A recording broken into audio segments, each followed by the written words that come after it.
I am Dr. Stalin Ramprakash, consultant pediatric hematologist, oncologist, and bone marrow transplant physician.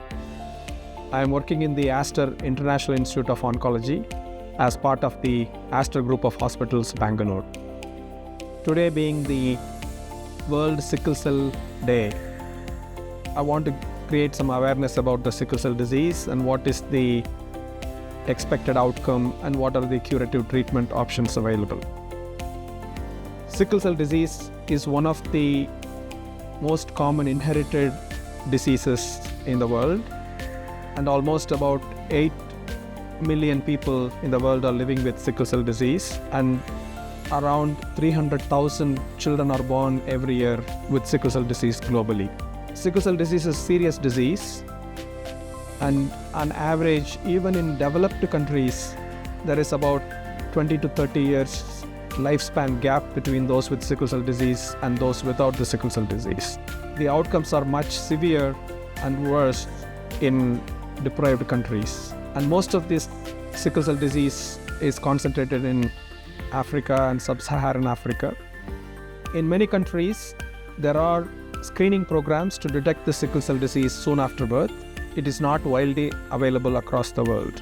If the patient is detected to have sickle cell disease, they are closely followed up. They will be started on penicillin, antibiotic, daily from up 3 months of age onwards. And if the symptoms appear, then they will be started on another drug called hydroxyurea, which seems to reduce the number and severity of these acute crisis episodes.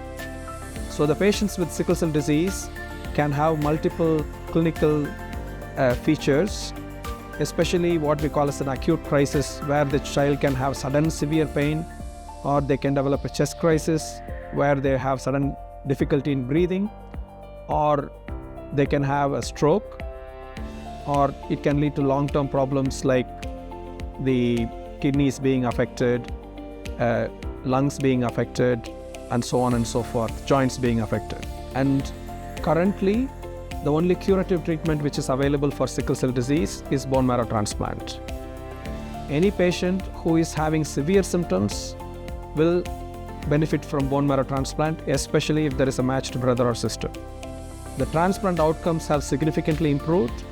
Nowadays, we can do half-match transplant either from the parents or from their brothers or sisters who happen to be half-match, which means that every single patient with sickle cell disease will have a donor.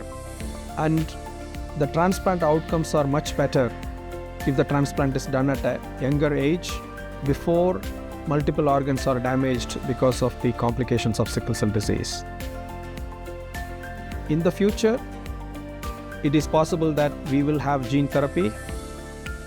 It is already been developed, but it is extremely unaffordable for majority of the populations in the world and still in the early stages of development.